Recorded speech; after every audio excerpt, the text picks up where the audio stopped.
il est né, ce bout de chou? Alors, le 16 mai à 11h34. Et il s'appelle comment? Baya Kasmi et Michel Leclerc, observateurs de la société française dans toute sa pluralité, lancent sur M6 Le Grand Bazar, une comédie sur une famille très recomposée en banlieue parisienne.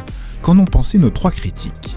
Je crois que Samia a besoin de se reposer. Samia, ouvre tes cadeaux. Divorcés, remariés, Samia et Nicolas naviguent entre les enfants, les ex, les beaux-parents, les ex-beaux-parents et toutes les familles. Nicolas est sage-femme, Samia est avocate, Nicolas a 2 enfants d'un premier mariage, Samia un d'un précédent. Ensemble, ils ont un bébé qui vient de naître, ce qui fait 4 enfants. Si vous ajoutez à ça les beaux-parents, dont certains sont également séparés, ça fait un grand bazar. C'est un peu une descendante de Fais pas ci, fais pas ça, mais à l'autre bout de la région parisienne.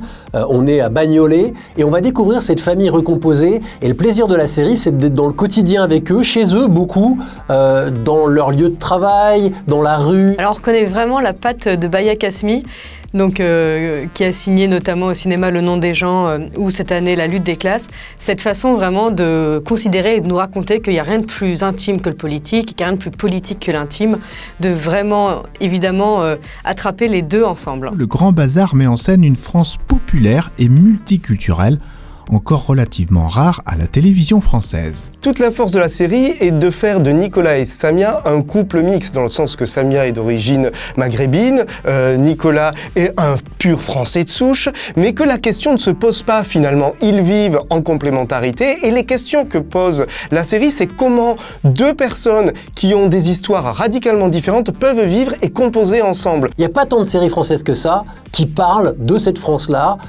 diverse, plurielle, mais qui en même temps ne sont pas dans le surlignage culturel en permanence. C'est la façon la plus simple et la plus efficace de parler de la France pluriculturelle, c'est de la mettre en scène sans en faire toute une affaire et tout un sujet. Ce que prouve brillamment la série, évidemment, c'est que plus on est ancré dans le ici et maintenant, et plus on raconte le réel pour ce qu'il est, c'est-à-dire évidemment chargé de cauchemars, de fantasmes, et bien plus la matière fictionnelle est riche.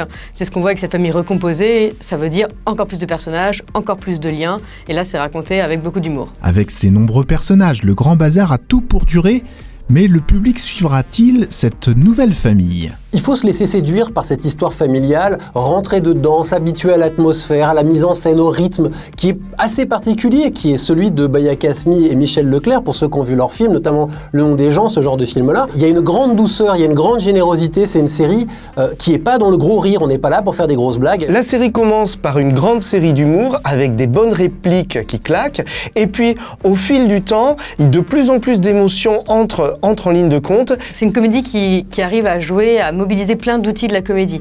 Il y a les dialogues, souvent très drôles. Il y a un bébé qui parle en voix off, un bébé très giscardien, qui constate qu'il aime le confort et les privilèges et donc qu'il est probablement de droite. Il y a de la commedia dell'arte, il y a de la comédie de situation. C'est l'heure du verdict de Sérirama. Le Grand Bazar nous donne-t-elle envie d'agrandir notre famille sérielle ? Parce que j'ai adoré les Rousseau Ben Saïd, je veux que la série continue et continue et continue encore. Ce sera 2T pour le Grand Bazar. Alors il faut oublier le titre, qui nous plonge dans les années 70, qui est terriblement ringard, parce qu'en fait c'est vraiment une comédie d'aujourd'hui et vraiment drôle. Il m'a fallu quelques épisodes pour être complètement convaincu, mais c'est une belle série populaire, accessible, touchante, drôle et représentative de notre pays, et finalement c'est assez rare, alors ça mérite largement 2T.